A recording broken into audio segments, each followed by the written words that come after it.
BJP Haryana में लगातार तीसरी बार सरकार बनाने के मिशन में जुटी हुई है। उसे इस बार कांग्रेस से कड़े मुकाबले का सामना करना पड़ रहा है। भूपेंद्र सिंह हुड्डा और उनके बेटे दीपेंद्र सिंह हुड्डा को आगे करके कांग्रेस जाट समुदाय का वोट तय मान करके चल रही। कांग्रेस को जहां जाट, मुस्लिम और दलित के समीकरण पर पूरा भरोसा है, वहीं बीजेपी उत्तर प्रदेश की तर्ज पर ज्यादा से ज्यादा समुदाय को लुभाने की तैयारी कर रही है। बीजेपी एक तरफ जहाँ हरियाणा की सबसे बड़ी आबादी जाटों को लुभाने का प्रयास कर रही है, तो वहीं दूसरी तरफ दलितों और ओबीसी के साथ साथ ब्राह्मण, पंजाबी, जाट, सिख, राजपूत, गुर्जर जैसे अन्य समुदायों को भी जोड़ने की कोशिश कर रही है।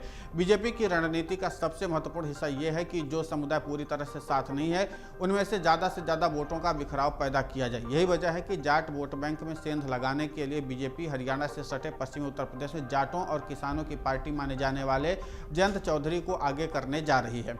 हरियाणा में जाटों की आबादी 22% से ज़्यादा है। बीजेपी जयंत पार्टी के रालोद को हरियाणा में कुछ सीटें देकर के जाट वोटरों को संदेश देना चाहती है। साथ ही हरियाणा के चुनाव प्रचार में भी बीजेपी जयंत चौधरी को उतारेगी। जाट वोटरों को लुभाने या यूं कहें कि सेंध लगाने के लिए मुख्यमंत्री सैनी हरियाणा के पूर्व मुख्यमंत्री भूपेंद्र सिंह हुड्डा पर जाटों का शोषण करने का आरोप लगा रहे हैं। सैनी ने कहा कि हुड्डा 2005 से 2014 के बीच 2 बार मुख्यमंत्री रहे। इस दौरान हुड्डा ने जाटों का शोषण किया।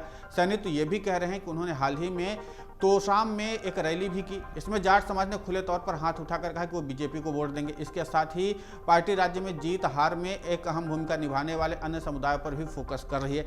जाट के बाद हरियाणा में सबसे बड़ी जनसंख्या अनुसूचित जाति की है। इनकी तादाद 21% के लगभग है। पार्टी को अपनी जन कल्याणकारी योजनाओं के सहारे दलितों का वोट मिलने की काफी उम्मीद है। बीजेपी की रणनीति यह है कि अभय चौटाला और मायावती और दुष्यंत चौटाला और चंद्रशेखर के दोनों गठबंधनों पर ज्यादा से ज्यादा हमला बोल करके दलित और जाट वोट बैंक में बंटवारा किया जाए। वहीं हुड्डा और कुमारी शैलजा के बीच मतभेद को उभार करके कांग्रेस को दलित विरोधी साबित किया जाए। सैनी ने जाटों को देशभक्त बता करके जाट के साथ साथ किसान समुदाय का भी भरोसा जीतने की कोशिश की है। ओबीसी समुदाय को लुभाने के लिए पार्टी के पास ओबीसी का मुख्यमंत्री चेहरा तो है ही।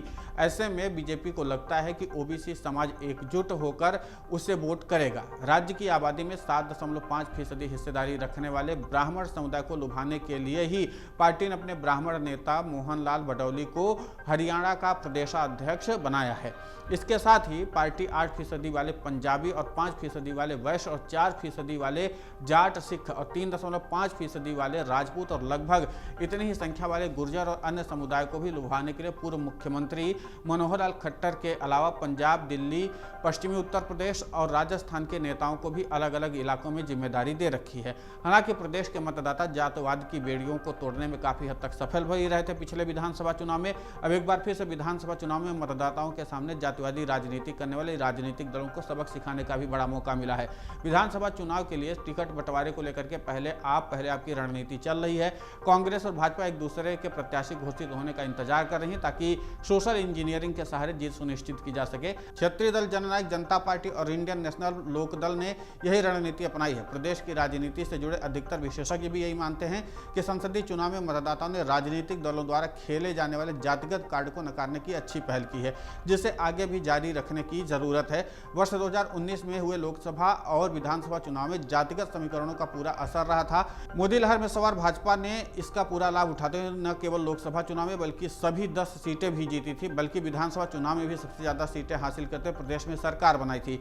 3 महीने पूर्व हुए लोकसभा चुनाव में 10 में से 6 सीटों पर कांग्रेस ने भाजपा प्रत्याशियों के सामने उसी जाति के प्रत्याशी उतारे थे और इसी के नाते से अब जातीय समीकरण के लिहाज से भी बीजेपी इसको तैयार कर रही है, इस पूरे समीकरण को। साथ ही विकास के मुद्दे को जैसा हमने आपको पहले बताया उसको भी बल दे रही है। अगर आप ये वीडियो YouTube पर देख रहे हैं तो हमारे चैनल को सब्सक्राइब करें और बेल आइकन को दबाना ना भूलें। अगर आप Facebook पर ये वीडियो देख रहे हैं तो हमारे पेज को लाइक करें।